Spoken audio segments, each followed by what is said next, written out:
time for Common Man. Common Man, Common Man, charge the housewives like no one can. What'd you shoot? Where'd we play? Non-stop nonsense on deck today. Tune in, it's time for Common Man. Oh, boy. Why should anybody aspire to be a common man, an average man? Do you realize what it means to be average? That means you're the best of the lousiest, and the lousiest of the best. Now, if we demand more and more for producing less and less, while the have-not nations encourage and inspire and indeed require hard work and maximum effort, if we deify the common men while they encourage and reward the uncommon ones, well, the end result of such a lopsided race as that is too obvious to require elaboration. I mean, it's like, hello?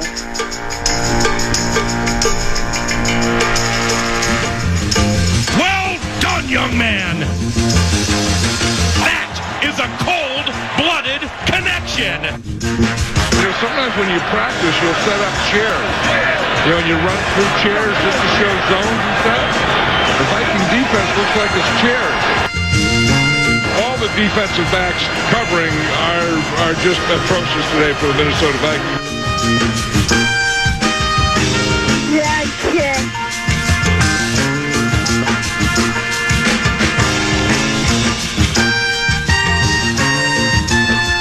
Optics in your mirror may be closer than they appear. Cam Dantzler, what are you doing? Let's go.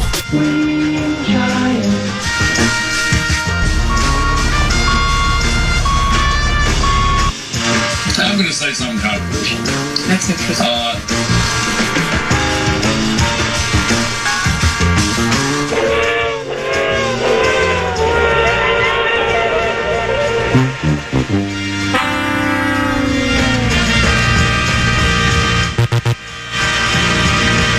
You blew it! Well, there's that. Deceived. You idiot, Cam.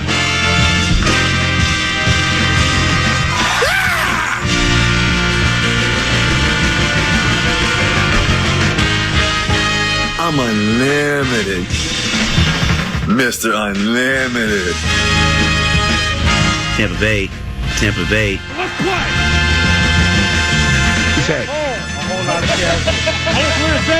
You doubted us, but now we're here. I'm a fraud. Yes.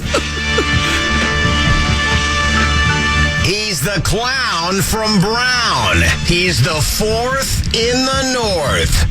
This is the common man, Dan Cole. Who the heck haven't I doubted over the years? A little doubt here and a little doubt there. Here a doubt, there a doubt. Oh, no, that's the Sam Darnold thing. Greetings, good afternoon, and ack, a dak, to you and yours. I'm the common man, Dan Cole. Keys tend to be he to me what Tonto was to the Lone Ranger, a faithful companion. I'm a radio dinosaur. The fan is my La Brea tar pit. Someday, archaeologists and paleontologists will be sifting through the rubble that is 1600 Utica Avenue South. They'll stumble across my skeletal remains and my cold, dead, fossilized lips attached to this Neumann BCM 104 microphone, and they'll say, this guy, I think he was probably a social commentator, but he was using some kind of an archaic communication device. What is that anyways? It looks like, I think they used to call it back in the olden days, a microphone. We're here until 3. The legendary Mark Rosen will join us just before 2 o'clock. New bit to introduce, tend to be a regular listener of the Grum, who's actually a friend of mine. He says anytime Rosen says something astonishing, he writes it down. And now he's starting to feed me. He's given me 2 today that are just so good. So we'll do a, I don't know what we could call it, flashback, Mark Rosen quotes or whatever, or predictions or statements, maybe just statements, because some are predictions and some aren't, and this and that. But that'll be kind of a fun. One of them is just off the charts. And I like it. Yeah. So are you hearing that echo, or is that just mine? I don't know. I don't really hear it. If you can't hear it, then it just might be in my own ears. Hold on. People mess with this board. Yeah, that's not turned on over there, so I don't know what that is. But can you hear my echo? I cannot. So it's just in my own. I think it's just you. Maybe you got a screw loose. I want to do a couple of football things. I think it's well established. Football is the only sport I watch now on television. I watch golf too, but I mean, like of the men's major four, that's the only one I watch. I watched last night's national championship game. I did doze off early second half. I missed the block punt for a tutty. I look up and I go, how did they get 17 points? Oh, and they showed the replay later. Indiana wins the national championship. Hold on, I'm doing a mic check now. That didn't work. Continue. Indiana wins the Natty. 16-0 tend to be. That's the first team to go 16-0 since Yale. They got a Yale, man. Back in like 1895. And I don't even remember why by that time I was I really wasn't that focused. But for some reason, because this was after the game, they were putting up all the stats. For some reason, Yale played 16 games back then. Because most, you don't get to this is really, it wasn't until they started this playoff system, playoffs, that they went to 16 games. That you had, if you got to the championship game, you'd play 16. They're 16-0. And then we brought this up the other day, Tenneby, where 16-0 undefeated national champion, and then Indiana was the basketball team was the last undefeated national champion under Bobby Knight in 1975. So they kind of bookend those with undefeated national champion football, undefeated national champion basketball. And I think what it does do, whether you are an Indiana fan or not, it at least gives you. Nobody can say, well, you just can't do it in Minnesota. You can't do it in Iowa. You can't do it in Wisconsin. You just can't, because it can't be done. There are too many distinct advantages for your Michigan's your Ohio State's your Miami's your Clemson's your Oregon's and all the others, right? All the helmet schools. Here was a team that literally, I think, if I'm not mistaken, from the start of the football in Indiana to where it is now, it was maybe the worst college football program in the history of college football. Big time schools, right? I mean, the winning percentage, that whole thing was just simply awful. And I don't know if it's all nil. I know that Mark Cuban donates a big chunk of change, but I thought I heard it was, I say only $5 or $6 million. It's not like he wrote a check in, because, Mark Cuban's a billionaire. So it's not like he went, here's $100 million, do what you want with it. It's a little smaller amount, but it still is a lot of money. And so that's part of it, but I don't think that's all of it. But yeah, it was a really good football game last night. And I did send out one text, and it ended up, I guess you could say it had a short shelf life, or as the kids like to say, it didn't age well. Did you watch any of the game, Tenneby, or did you have hockey? I was watching the Wild game. Okay. I did watch the fourth quarter. Foligno had a hat trick. He had a hattie, but empty netter at the end. Oh, it's empty netter. Okay. Yeah. Still, it's a hattie. Sure. We'll talk more about that later. So you watched the fourth quarter. So critical. I was watching the Wild game, then I had it on the side, so I kind of saw some of the big moments. Critical moment in the game where Indiana's up 3. There's like 6, 7 minutes, 8 minutes, whatever it is remaining. And they have a 4th and 4 from, is it the 9, the 10, 12, wherever it is. They've got a longer 4th down play. And Cignetti, head coach of the, at that moment, soon to be national champion Indiana Hoosiers, had his field goal unit on the field to try to go up 6. Suddenly he calls a timeout.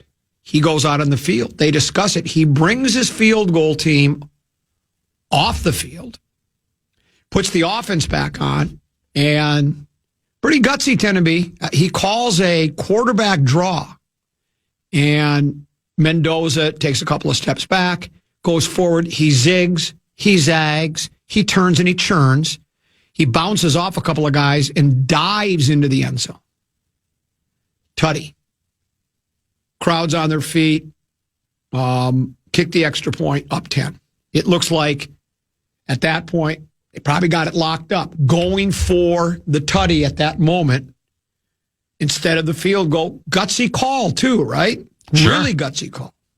But we know the math. You know, if you kick a figgy, you're up 6. That still means Miami wins it with a figgy and a PAT, in a patty. But it's still, you force them to have to go for a tutty rather than settling for a field goal to tie. Miami takes the ball back down the field. Their quarterback's name escapes me. This kid's really good, too. Beck, he's got all sorts of talent. He brings them down the field. They score a tutty, kick the extra point. It's back to a 3-point game. Indiana gets the ball, drives it deep into Miami territory, and I think they run it on first down, and did they lose yardage? I don't remember the exact circumstances. I know it was 2nd and long. And the head coach runs the ball. Then on 3rd down, he runs the ball. He's obviously settling for a field goal instead of trying to ice the game like he was trying to do earlier. Now, there was more time on the clock earlier, but he decided to try to run it and at least make sure they had the field goal. And I thought to myself at the time, and I tweeted it a little bit later, but as Miami was driving down the field, and then this will end up being a moot point. But I don't know if there was any better time to go to try to throw for a first down on 2nd and 3rd down instead of running it when you have the best player in college football, because that's what the Heisman Trophy wins. He's the best player in college football. You trusted him on 4th and 4, and he scored a tutty. The next time you didn't trust him. Do you see what I'm saying? Sure. And again, every situation, and look, it worked out. They won the Natty. They're 16-0. If you don't think they are, Google Indiana. But I still think, to me, it's kind of a contradiction.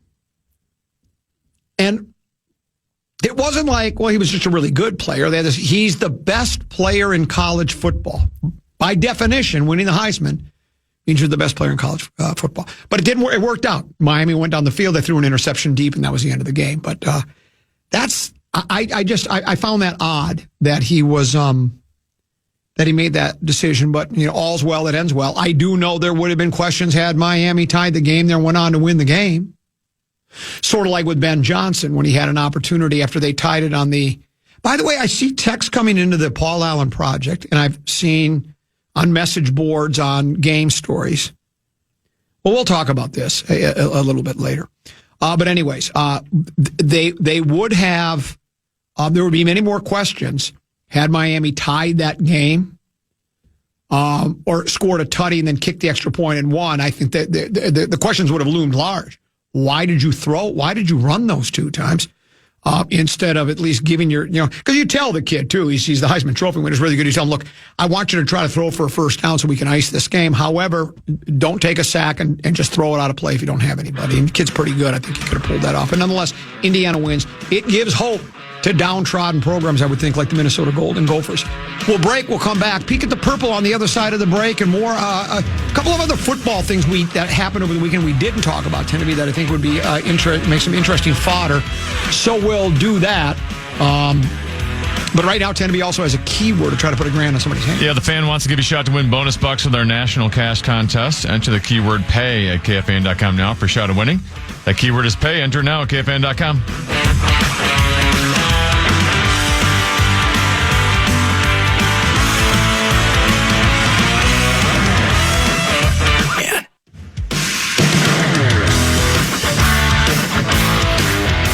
The 2026 Progressive Minneapolis Boat Show sails into the Minneapolis Convention Center January 22nd through the 25th. Check out a wide selection of boats and boating gear, must-see attractions, and fun for the whole family. Get the full details and find out how you can register for a new 24-foot dock-to-dock now at KFAN.com keyword calendar. I do this not to embarrass you, Tana, to call attention to what might be a mistake on your part, but I'm getting a number of text messages from people that say that was the wrong keyword. Was it? Or was it? I do that all the time when we have the 1 o'clock start. I always screw that up. Keyword is happy. How about we try that? And I think everybody will be happy. Enter the keyword happy at KFAN.com. Very good. Tennessee, one particular moment from the National Football League divisional round playoffs over the weekend that we did not get to yesterday, and it just slipped my mind. And it was probably the most controversial moment in all 4 games combined. It was the interception by Denver when Buffalo was trying to win the football game in OT. Josh Allen, I think, completed a couple of passes. They were driving down the field. They threw a long pass for, I think it was Brandon Cooks. Cooks makes a nice catch. He goes to the ground with the defender. They roll up, they tumble, it's like they're wrestling almost. And then as the defender springs up, he's got the football, they rule interception. When they showed the replay, I was convinced he had the ball, the receiver, Cooks had it, his knee touched the ground, end of play. Apparently, that's the way McDermott saw it, the coach. He was fired, by the way, not because of that play, but after the game, he was adamant that he doesn't understand. And he was also saying, look, he didn't rip the, he says, hey, I love the officials. They did a nice job. He goes, but I'm just wondering why they didn't slow things down. You owe it to us, blah, blah, blah, blah, blah, blah. I guess to the letter of the law, that's the rule. They asked referee Carl Sheffers, that's how you say it, Sheffers, what the officiating crew saw on the play. His quote is, the receiver has to complete the process of a catch. He was going to the ground as part of the process of the catch and lost possession of the ball when he hit the ground. The defender gained possession of it at that point. The defender is the one that completed the process of the catch, so the defender was awarded the ball. I'm not going to quibble or argue with what the rule is, but I don't care what to me, and I've got no, was it dog in the fight, horse in the race? I thought that's a catch down by contact, and it should have been first down. Buffalo, they kicked the extra point. They should be facing New England this weekend, but that's not. What's your opinion? Well, first thing I would say is how you don't do a booth review there. Right. And at least stop a game, right? Like, you can argue whatever side of this you want. That's what McDermott was saying. Yeah, but the fact that you didn't even do a booth review makes zero sense to me. Slow it down. It's a big, important part of the game. Slow it down, take a look at it for 3-4 minutes. You might come out to the same exact conclusion, right, but why you wouldn't even just pause the game at that point, I don't know. That makes zero sense. On the surface, to me, I feel like it should be a catch. Mm-hmm. If just like common sense, it looks like a catch. Yes. But they also have catch rules in the National Football League. Let's say there was no interception involved, right? How many times has a player caught the ball, has a knee down, and the play's not over? Because then they're falling to the ground, and then it hits the ground, and the ball shifts a tiny amount, and they go incomplete. So if you're going to use that logic as to what the catch is, then therefore, even though he has a knee down there, you can't call it a catch because they always have this completion of the catch or whatever it is. Yeah. So I don't mind that it's an interception call. It doesn't feel like it should be an interception. Right, yes. Because the other guy had it, he was down, and then you take it away from him. But the way they've been doing their rules with their catches, then I guess that's the way you have to go. But like I said, you have to review that. I don't know how you don't stop the game. You saw it just like I did. I think we completely agree. If that's the rule, that's the rule. And after they explain it, I get it. But it does seem like, well, no, he had it. It was firmly secured in his hands, and his knee was on the ground. And I thought it should have been a catch. And, they've changed the definition of a catch so many times. It kind of started, didn't it, with, who was the guy for Detroit? Megatron, yeah. In the season opening game back in, God, it's so long ago now. It's 10, 12 years, 13, 14 years ago, 6, 7 decades ago, against the Bears, where he caught it, and then he kind of put the ball down to kind of, to get up. He was kind of palming the ball, put it on the ground, and they said, and again, I never forget where I saw it happen. I just happened to be in the clubhouse at the Links at North Fork because I was playing a rare afternoon round of golf, and I was in getting not a beer. I quit drinking. I don't know if I told you that. You what? But I was getting I was getting a diet and maybe something to eat, and I saw it. And being a Lions fan, of course, I'm not happy with the call, and I didn't. I thought it was wrong. I don't think there was any question he had it. And I don't know if that was I don't even know if that led to a change in the rules of what's a possession and what's not. But it seems as though they've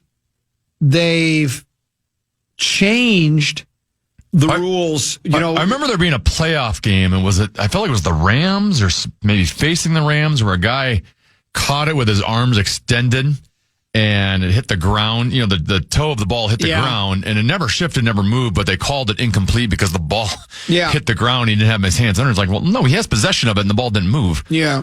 I feel like that and the Megatron one kind of started all this. Yeah, and you and I have talked about this before. I've always thought that, and I'm wrong, and I guess I'm in the minority here. And again, I don't really care.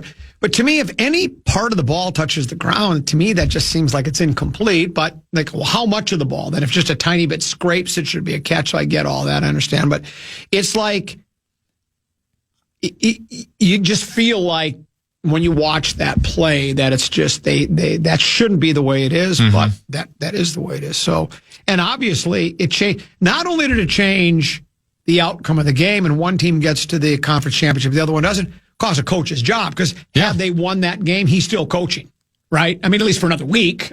I don't know if he gets bounced in the. Can you fire him if he goes to the AFC Championship? Well, I guess you could, right? I mean, I guess you could, because he's been there before. How many times has Buffalo lost with McDermott in the AFC Championship? Been once or twice?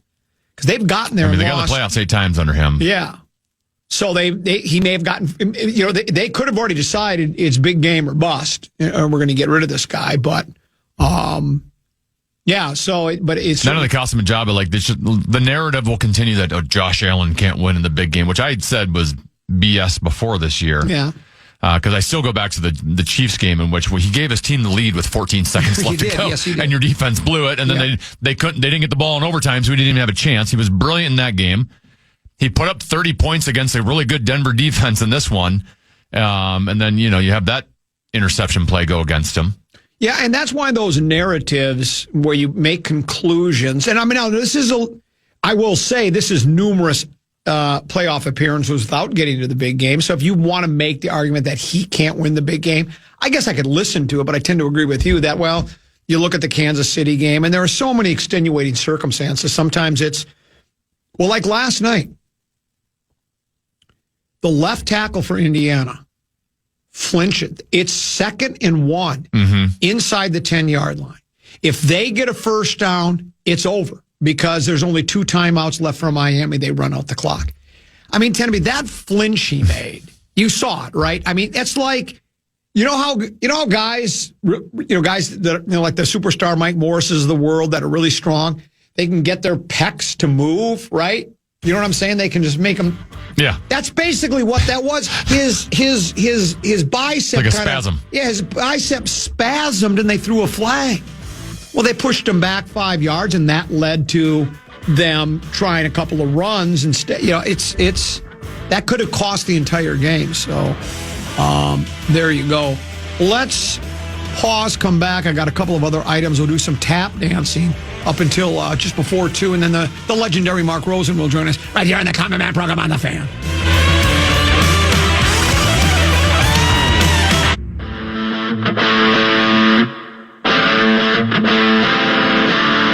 Want to chime in on what's happening with your favorite KFAN program? We'll make your voice heard on the Brad, Sean, Brian text line.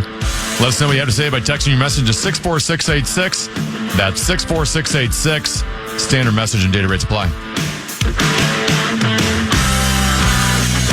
By the way, if you get the purple, we sort of did it. It's brought to you by our friends at Affordable Electric. For all of your electrical needs, it's affordable-electric.com. And remember, Affordable Electric is what? It's shockingly affordable. No shock. I'll do that again tomorrow. Why did so many people in this town dislike Sam Darnold?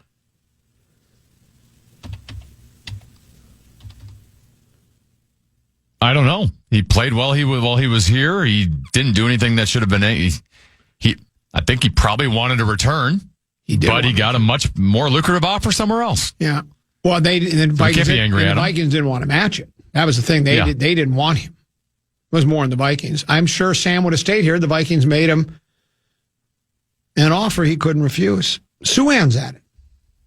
Jim Suan, esteemed columnist, Fish Wrap Factory West Side. I love Jim. Does great work. He has his piece today was 5 thoughts on the NFL playoffs and the Vikings after the divisional round. Here's what he writes. A segment of the Vikings fan base will scream about Darnold making it to the NFC Championship game with the Seahawks. That's why you need to watch the games, not just the scoreboard. Darnold's not played well as of late. He threw for only 124 yards in Seattle's 41-6 divisional round victory on January 17 over the 49ers. Over 49ers team shredded by injuries. He ran for 0 yards. He was playing with an oblique strain and had every reason to be cautious. He's also playing for a team that doesn't always need the forward pass to win. The Vikings let Darnold lead because he looked overmatched in the two biggest games of his career last season. Darnold played well for a couple of months for Seattle, but over the last month or two, he's become more of a game manager. Vikings need him to win games by driving their passing attacks. Seattle just needs him not to make mistakes.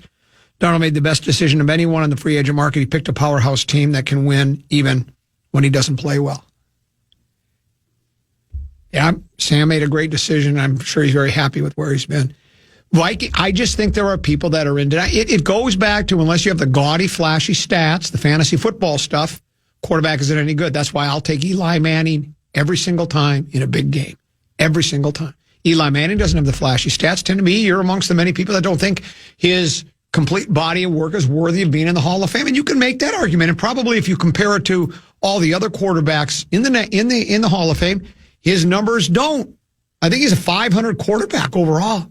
But all I know is I'd take Eli Manning on my team playing quarterback in the playoffs or in the big game. He's 2-0 in big games last I checked. I mean, what more do you want from a guy? You're right. Darnold isn't asked to do as much, but I think some people doesn't mean he's playing bad. Well, that's another thing. I think there are some people that aren't watching the games because they only look at the gaudy stats or did he run for any yards. If you watch the San Fran game, he made some big throws. In the San Fran game when they beat San Fran a couple of weeks ago in the pivotal game, he made some brilliant throws in that game. I don't know why everybody's so. And you know what? I realize Sam is a guy. He's not the best quarterback in the league. Against the Rams, he might end up costing them the game with a bad throw. You got to take the good with the bad with a guy like Sam Darnold. But people want to point to those two games, and let's face it, the Rams game was more with the Vikings offensive line than it was with Sam Darnold. The Lions game was on Darnold. I get that. But isn't a guy in his biggest moment, isn't he? He'd never been there before. It is his first grade. So if any quarterback that lays an egg or has a bad performance in his first ever really big game, are we just going to dismiss him forever? You would have dismissed Caleb Williams after last year is what you would have done. Did you see how bad he was last year? Nobody took more sacks. He was indecisive. He looked lost out there. Better get rid of him. Okay, that's what you want to do. I think Seattle is excited and delighted to have Sam Darnold. They're in the NFC Championship game. The Vikings ain't. I don't know what more you need to say. I also love that he used Sam's stats against who did they just play? San Francisco? Yeah. The 100 and some yards passing, 0 yards rushing, as if that was a negative against him. Right. I'm going to try to do a hockey analogy. Or heck, let's do a golf analogy. I like golf analogy. Let's do a golf analogy. I understand them better. Let's say you and I are playing one-on-one. Yep. And there's a lot on the line. And we're down to bragging rights on the air. That's a lot. We're down to the final hole. We're on the 18th hole. Let's do 18th hole at TPC Twin Cities Blaine. Okay. Ooh. You have a 5-shot lead on me. Yep. If you have a 5-shot lead on me and you hit your drive, you're going to hit it right down the middle. Yeah. Right up the gut. Now, on your second shot, are you going to lay up on the left side in the fairway over there? Or are you going to try to hit this ball 230 yards over the water to try to give yourself the best possible score? You're up 5 shots. You're not going to go for it. You're going to go lay up over there. You are correct. So using Sam Darnold's yardage against him, they were up massively in the first half. The second half, they're not passing the ball. Right. They're running the clock out. And even as a decision maker in those spots, you're not going to try to attempt the 30-yard pass down the middle that might get picked off and change momentum in the game. You're going to dump the ball and just try to keep moving the chains and keep the clock going. So it's just ridiculous to even use those numbers against him and the team put up 41 points. I know some of that, they had the special teams touchdown right out of the gate, but it's not like they won 10-3. Right. And Darnold didn't do enough to put up some points on him. He was efficient enough. One other thing that Sue-Ann brought up, and I think a lot of people will agree with this, and I disagree, but I think a lot of people will. He writes, the playoffs aren't the same without Mahomes, Lamar Jackson, and Joe Burrow. The quarterback matchups in the Final Four, May versus Stidham, Darnold versus Stafford. Only one of those 4 quarterbacks has won a playoff game before this season. That would be Stafford. Blah. Baseball's at its best when the Yankees are good enough to cheer for or against. The NFL is best when the best quarterbacks are playing for the trophy. Couldn't disagree more. Couldn't disagree more. It's fun to watch if by hook or by crook, if the results take us there, I do enjoy it, right? But to me, this is refreshing that I don't have. I've said this so many times. I think I must be in the minority. I was so tired of Tom and save me you just don't appreciate greatness. Yeah, I do. I'm tired of his greatness. I like seeing other people succeed. I like other stories. I like guys that have picked themselves up by the boots. The Stidham story could be brilliant. It could be, yeah. What if he's to me, I would rather watch if he's able to guide his team down to the winning field goal or touchdown and get to the big game. To me, that's much more, it's different. It's exciting. I like that storyline better than Pat Mahomes gets to another big game and runs down the field going, that's what I do. That's what I do. That's what I do. I like I like when different teams make it. I like when there's unsung heroes. Would anybody say the same thing? How many Viking fans would say, yeah, I really didn't like Case Keenum getting to the NFC Championship game? And because he's not one of the big quarterbacks, I'd rather the Vikings not made it. I'd rather watch somebody else. Now, you can say, well, now, come on, you're talking about your favorite team. But my point is, I like the Drake May story's fun. Young quarterback. Now, again, maybe some Viking fans, I suppose, are bitter because, we didn't get May. And that's not like we passed on him. We didn't move up to get him. But it's apparently we made him a lucrative offer. Yeah, we made him a lucrative offer. But I don't understand. To me, I like it. It's different. Look, when you have the very best quarterbacks in pro football play, that's fun too. I get that. You get to see some high-end football. But I like when you give how much fun and the Darnold story for me, it doesn't matter. I just remember everybody loved the Darnold story last year when he was playing for the Vikings. Now we don't like the Darnold story anymore. Why? Because he's not playing for the Vikings. That's another good story. A guy that had been cast off everywhere he went. He was terrible with the Giants. Was it the Panthers or Jacksonville, whoever he was with? He was terrible with them, or Jets, I think it was. He was drafted by the Jets, is that right? He was terrible for 3 teams. Well, not San Francisco wasn't terrible. He just sat on the bench the entire time. And all of a sudden, he learns from Brock Purdy. He says, I learned everything about being a quarterback. Give O'Connell some of the credit if you want. Give Jefferson, give the entire team credit. But the guy puts up a wonderful football story. And again, the Detroit game was bad. He had no protection in the Rams game. And now people, because he's not here, if you're mad at anybody, it should be for the Vikings not signing. Yeah. They wanted to believe the reason he was successful last year is because KOC is a quarterback whisperer and can take any quarterback. And now that entire narrative has been flipped on them, where Darnold's having success elsewhere and the quarterback or quarterbacks that KOC had to run with this year did not do very well. So now they had a mindset of, and I fell victim to a little bit last year, right? I said, hey, KOC might be the best coach in football. Right. And now a year later, you look back at and you thought you had maybe one of the best top 5 coach in football for the next 10 years. And now you're going, oh, maybe he's not a miracle worker. Right. And as I said earlier in the last segment, I completely realize and am fully aware that Darnold, a lot of times when he's dropping back to pass, you kind of cover your eyes and just peek through your fingers because you don't know where it's going to go. And I get that. That comes with Sam Darnold. That's the way it goes. With McCarthy, you can't even watch the game. Now, that could change. He could get better. We talked about that again. I still get the people that think we've given up on him already. Well, no, because there were some moments last year late in the season where he played a little better. Again, playing against 3 of those last. Did he play in all 5 of those last games, or was it the last 4? Because didn't he miss one because of the? He did miss one because of the hairline fracture. But the Detroit game. That's correct. The other games that he played in, I think the opponents had the 29th, the 31st, and the 32nd ranked defenses in pro football. That's not his fault. 9 didn't put their roster together. He's not coaching their defense. But you're playing in games that don't mean anything, and you're playing against really bad teams. But it's you've heard me say this 6-7 times. Better to play really bad against really bad teams than the alternative, because the alternative means, now we're in some trouble, right?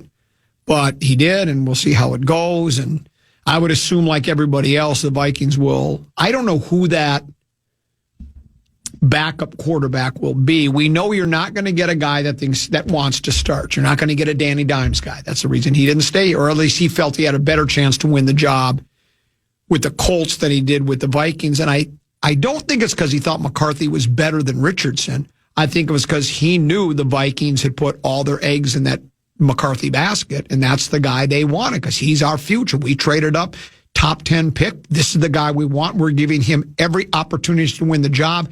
He would have to be so bad in preseason and in camp, and Danny Dimes would have to have been so good. That was the only way he was going to get that starting job. So I don't know who that player would be for the Vikings, right? Could it be Stidham? What if Stidham, even if he loses, what if he plays really well? What if he puts up, for the people that love the gaudy stats, they like seeing that. Maybe he puts up some real nice stats. He could make himself some money. Yeah. So what if he's really good? Would he be available? I don't know what his contract status is. I have no idea. Typically, those backup quarterbacks are not on long-term deals. That's correct. So, I mean, would that kind of like being the inner producer? They're kind of year to year at this point. They are year to year. You thinking about a change? Or? I've been thinking about that for about 20 years. Yeah, hold on. Give yourself a rim shot there, would you please? That's not even a rim shot. That's just the truth, the whole truth, or some segment of the truth. And then, there are other people that keep, bringing up, well, the Vikings could have Bo Nix too. Yeah, again, they could have. They certainly could have went out and got Bo Nix had they wanted. And it does look at Bo Nix also. Not trying to take anything away from Bo Nix, but he's had one of the best offensive lines in football. So just because Bo Nix is doing well somewhere else doesn't necessarily mean he would be doing that exact same thing here. And he does look like he has a bright future. I mean, he got his team to the divisional round, and really that game was theirs. That game was theirs to win. They did win. He injured. He should be in the AFC Championship game. So. Yeah, but I don't know if you were with me, Teneby. I mean, I do it. It's fun to watch the Mahomes magic. It's fun to watch Josh Allen, Lamar Jackson, all the great quarterbacks. It's fun to watch. But I like, that's why the Williams thing, and I know Viking fans and Packer fans and Lions fans find it hard to root for Chicago. But I'll throw at those people what everybody threw at me about Mahomes and Brady. Well, and what Brian Oak does about musicians and bands. You don't have to like them, but you have to appreciate what they do. Right? Now what he says? You have to respect them. You respect what they do. Yeah. And so, okay, I would say the same thing about Caleb Williams. I know you don't like him because you don't.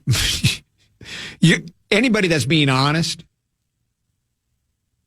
I was talking to Barrero about it. Barrero's in passing yesterday, and he's a Bears fan. So he's like, as he was coming by, I go, you have the best quarterback in pro football, and he's going to be the best player in pro football here. He's going to be the best quarterback and the best player in pro football in the next couple of years, if he isn't already. He goes, well, he's got to learn to throw this kind of a pass or that kind of a pass, the kind of thing that, Brady, I think, talks about where, remember, you have the bullet pass and you have the little lob over the top. And I looked at Barrero and said, well, yeah, but it's only in his second year. I think he'll figure that out. I think if there are some passes he's not good at or decisions he's not making, he had a terrible first year where he hung onto the ball. He didn't have an offensive line. Eberflus apparently didn't know what he was doing to the point he's been fired twice in 2 years. Got fired as a head coach. And wasn't he the offensive coordinator? Was it for Dallas? This year has not been a good look for him. No.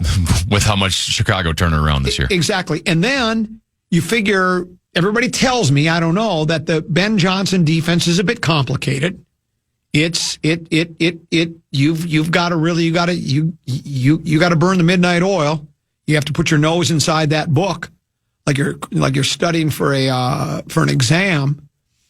And if he was able to accomplish the things he was able to accomplish this year and really look like he's starting to figure things out and it was come from behind victories. You can say what you want. That could change. You're right. We talked yesterday about, there's the overreaction stuff. Will the Bears be as good as last year? And the thing is, well, they're probably not going to they're not going to have 7 or 8, whatever it was. There was 7 fourth quarter comebacks. You're right, probably not.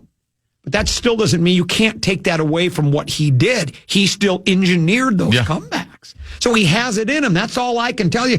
That's why even with McCarthy, we saw him do some really nice things. So it's in him. It's there.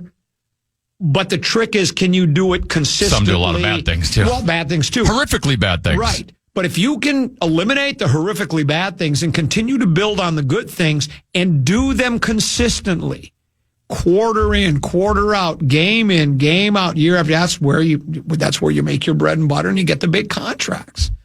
So, I don't know what you think of Caleb Williams. I mean, right now, the best quarterback, I would still say Mahomes is the best in the business. After that, you can make your I think I'd still put Josh Allen there. You can put Josh Allen there. You can put Joe Burrow. He can't stay healthy, but we've seen when he's good. Lamar Jackson's good, and there's a handful of other guys. Stafford, despite his age, he's got all kinds of talent. But and again, when you put all the intangibles, when you put together where he's been, where he's going, where he's at, and age especially, I'd take Caleb Williams right now. If you said, well, you pick one quarterback for your franchise, who do you want? I'd take Caleb Williams. When he was drafted, he was thought to be a generational quarterback. Correct. And they had comparisons to Pat Mahomes out of college. And now we're seeing why, at least here, what we saw for the If he stays on this trajectory, because year 1 to year 2 was a massive improvement. Yeah. And, what you use the most on as to what makes a great quarterback, well, he had this year. Mm-hmm. The fourth quarter, how many times were they down multiple scores in the fourth quarter? 2-minute warning, 2-minute drills. He had lots of brilliant moments. He was at his best when his best was needed. Yes. Is that the phrase that football people like to use? Yeah, I think that is. I think that's what. KOC said regarding McCarthy. At his best when he needs to be at his best. This one says, common antenna, quarterback can make an offensive line look better than they are. 100%. Right? Yep. Drake May made Bradbury a Pro Bowler, and while that TD to tie the game, he'd be the best throw I've ever seen. But Caleb Williams ain't the best quarterback in the league. Right now, while he's healthy, it's Pat Mahomes, and this Josh Allen ain't far behind. Drake May is coming. That's Ron from Golden Valley. You're entitled to your opinion. I'll take Caleb Williams over all 4 of those guys. Every single time. He's only going into his 3rd year, and he's just scratching the surface, I think. Now, again, I said that about RG3. I said that about Brock Osweiler. I said that about Jay Cutler. I love those guys.